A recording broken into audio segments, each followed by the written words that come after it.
Hi everybody. Wow, what a beautiful day here it is. It's actually a little chilly and quite windy. But so it's time for the weekly garden walk. And I'm going to be just straight up honest with you guys. I am boring myself on these garden walks. You know, there's just only so much a tomato can grow in 7 days.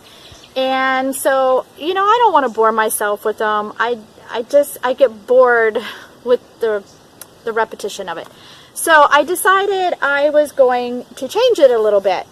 I'm going to spend a little bit of time here in the garden and maybe have something to talk about in my garden with you.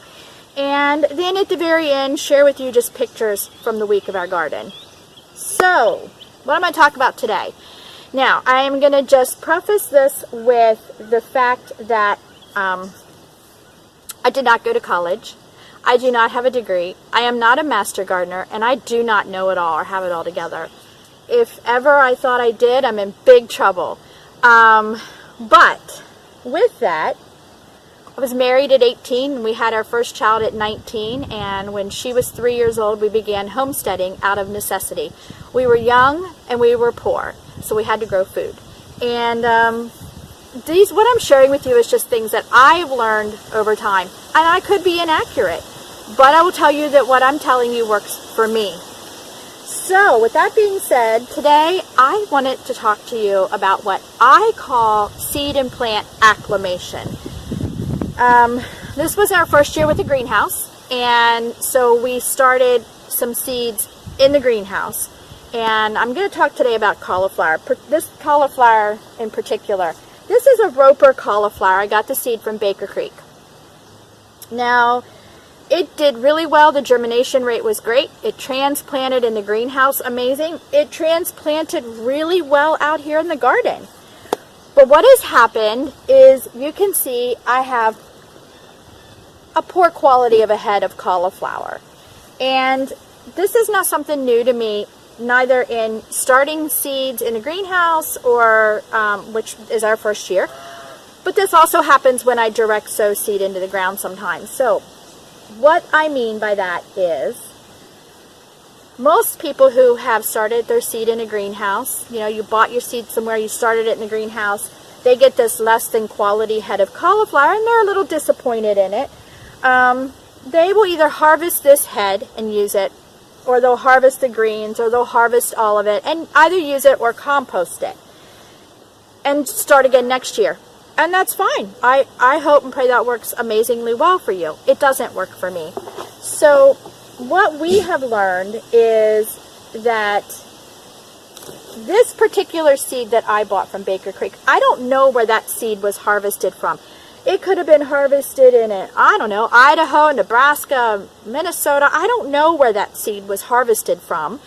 And I have attained that seed, and I've started it in my greenhouse, and that seed comes to life, and I bring it outside.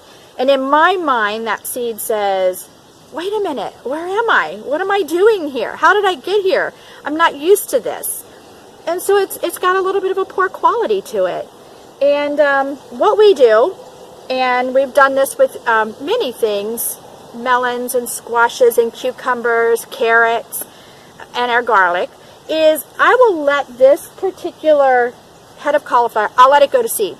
Now, cauliflower is typically a biannual, like carrots, but sometimes my cauliflower and broccoli will bolt the first year and give me seed. I'm kind of hoping it will overwinter and give me good seed next year. So I will let this here, and I will allow it to go to seed, and I'll protect it really well over the winter.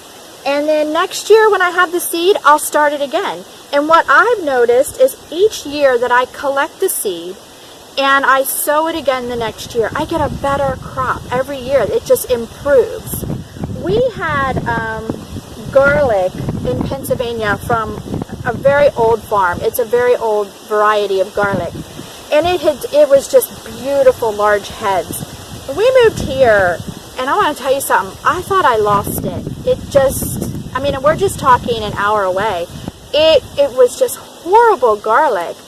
We're into the 4th year of it here, and this year it looks like we're going to have a really good garlic harvest. And again, it was just perseverance. It was just keeping that seed and letting it acclimate to a new area.